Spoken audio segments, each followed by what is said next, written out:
Hello les amis gourmands, aujourd'hui on se retrouve pour la recette des fataya 2.0. Pour cela, on va tamiser notre farine, le sucre et le sel. Une fois bien tamisé, on va rajouter l'eau et l'huile en 3 fois tout en mélangeant entre chaque ajout.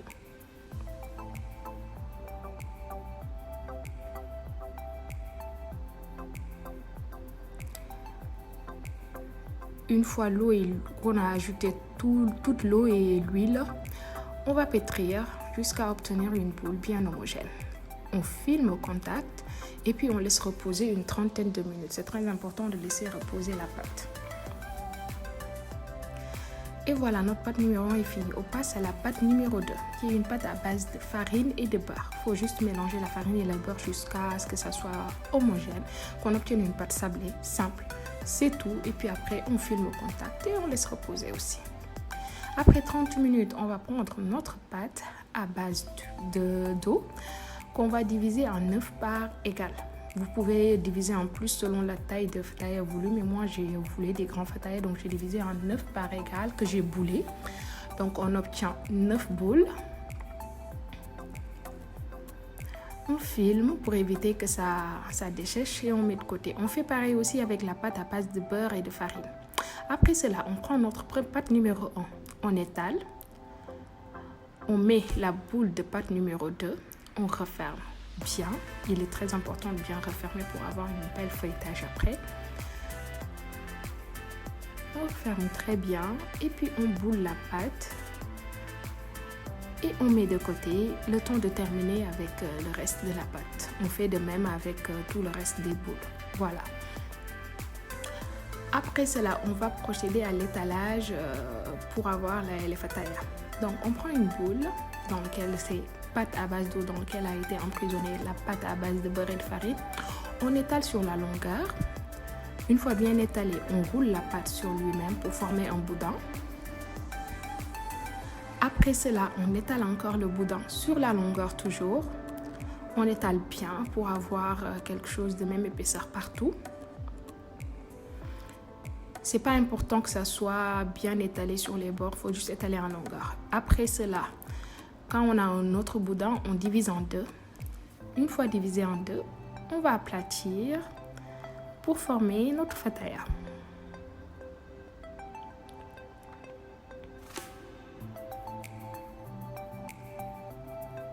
Une fois bien aplati, on met notre farce. Pour la farce, reportez-vous au poste précédent. Je l'ai mis dessus.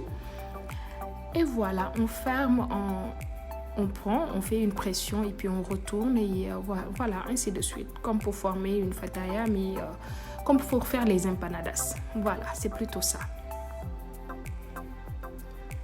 Et voilà notre fataya. On voit bien le feuilletage. On refait encore une fois pour que vous voyez bien comment on fait et que vous le réussissiez. Voilà, on étale. On roule la pâte sur lui-même pour former un boudin. On étale encore le boudin dans la longueur.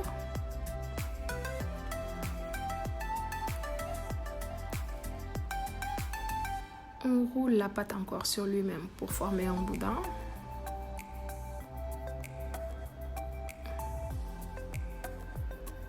On coupe en deux.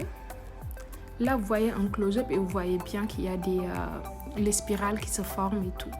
On écrase pour former notre fataya. On aplatit plutôt pour former notre fataya. Voilà.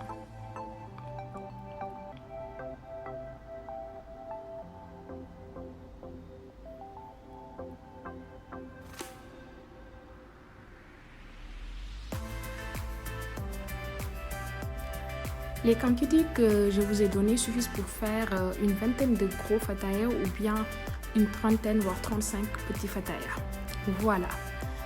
Une fois qu'on a fait cela avec toute la pâte, voilà ce qu'on obtient. On voit, on a du chaud du fataya et puis ça ressemble un peu à des coquillages. Vous trouvez pas? Il ne reste plus alors qu'à les frire et à faire votre petite sauce pimentée si vous voulez bien pour les accompagner. Et voilà, vos fataïs 2.0 sont prêts à impressionner vos invités.